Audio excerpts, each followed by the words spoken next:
pong alas 12 ng hating gabi ay naglandfall itong si Typhoon Tino dito sa Silago, Southern Leyte. So ito nga po yung kanyang radar animation. Mapapakita po dito yung pagdaan ng mismong sentro ditong bagyo o typhoon na si Tino dito nga po sa lugar ng Silago kaninang alas 12 po yan o 12 a.m. So sa kasalukuyan, ito po ay nasa or binabaybay na po nito ang ilang pang lugar ng Kabisayaan. As of our 1 a.m. na analysis, ang sentro ng bagyong si Typhoon Tino ay nasa vicinity ng Haplag, Leyte, Taglay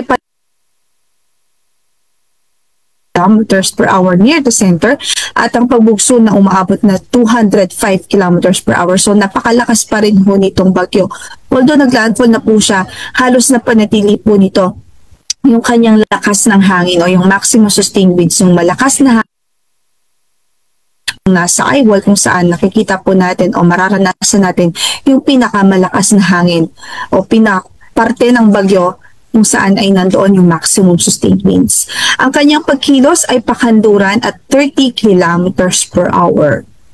So sa kasalukuyan ay yun nga po, nararanasan na po ito ng ating mga kababayan sa malaking bahagi ng Kabisayaan, itilang bahagi ng Mindanao at ina-expect din natin yung mga pagbugso ng hangin ay mararanasan din ho sa ilang bahagi ng Southern Luzon.